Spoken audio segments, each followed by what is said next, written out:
ओम नमः शिवाय भक्तों, भगवान शिव को प्रसन्न करने के लिए प्रदोष व्रत रखना अत्यंत शुभ माना जाता है। धार्मिक मान्यताओं के अनुसार प्रदोष तिथि के दिन देवों के देव महादेव की प्रदोष काल में विधि विधान से पूजा अर्चना करने से जीवन में सुख शांति बनी रहती है, आने वाली बाधाएं दूर होती हैं और मनोकामना पूरी होने का आशीर्वाद भी प्राप्त होता है।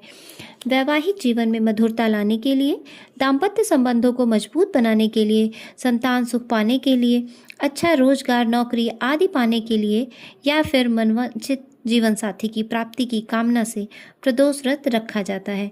इसके अलावा प्रदोष व्रत रखने से कुंडली के सभी ग्रहों के अशुभ प्रभाव भी दूर होते हैं और उनका शुभ प्रभाव भी प्राप्त होता है। ऐसे में हम चैत्र मास का पहला यानी कृष्ण पक्ष का प्रदोष व्रत कब रखा जाएगा और प्रदोष काल का शुभ मुहूर्त कब से कब तक रहेगा, ये जान लेते हैं। इस बार चैत्र मास की कृष्ण पक्ष की त्रयोदशी तिथि 16 मार्च दिन सोमवार को सुबह 9:42 से शुरू होगी और त्रयोदशी तिथि 17 मार्च दिन मंगलवार को सुबह 9:23 पर समाप्त होगी। ऐसे में इस बार प्रदोष व्रत 16 मार्च दिन सोमवार को ही रहेगा, जो कि सोम प्रदोष व्रत रहेगा। इस दिन ब्रह्म मुहूर्त सुबह 5:01 से 5:49 तक रहेगा। सूर्योदय होगा सुबह 6:38 पर, सूर्यास्त होगा शाम 6:32 पर और इस दिन श्रवण नक्षत्र सुबह 5:53 तक रहेगा। इसके बाद में धनिष्ठा नक्षत्र प्रारंभ होगा। स्वार्थ सिद्धि योग प्रदोष व्रत के दिन बनने जा रहा है, जिसमें शिव योग सुबह 9:36 तक रहेगा। उसके बाद में सिद्धि योग प्रारंभ हो जाएगा और अभिजीत मुहूर्त दोपहर 12:11 से 12:59 तक रहेगा। राहु काल सुबह 7:30 बजे से 9 बजे तक रहेगा। प्रदोष व्रत के दिन प्रातः काल पूजा मुहूर्त रहेगा सुबह 5:18 से 6 बजे तक और शाम की पूजा जो कि प्रदोष काल में की जाएगी वो 6 मार्च दिन सोमवार को प्रदोष काल का समय रहेगा शाम 5:47 से लेकर 7:17 तक। किसी भी प्रदोष व्रत में प्रदोष काल के मुख्य पूजा अर्चना करना शुभ माना जाता है। इसके बाद व्रत खोला जाता है। प्रदोष काल में व्रत के दिन प्रातः काल जल्दी उठकर स्नान आदि से निवृत्त होकर भगवान शिव को जल अर्पित करें और व्रत का संकल्प लें।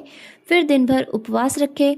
शाम को प्रदोष काल में भगवान शिव की पूजा करें, विधि विधान के साथ करें। सबसे पहले शिवलिंग को पंचामृत से स्नान कराएं। इसके बाद शुद्ध जल से भी स्नान करवाएं। फिर भांग, धतूरा, बेलपत्र, अक्षत आदि अर्पित करें। चंदन का तिलक लगाएं। आप शिवलिंग के समक्ष घी का दीपक जलाएं और भगवान शिव के मंत्रों का जाप करें। इसके बाद सोम प्रदोष व्रत की कथा का पाठ या फिर श्रवण करें। सबसे अंत में शिव की आरती उतारें और उसके बाद भगवान को भोग लगाएं, जिसमें पंचामृत का भोग या चूरमे का भोग लगाया जा सकता है। इसके अलावा सात्विक भोजन या मीठी चीज़ें जैसे कि खीर आदि का भोग लगाएं।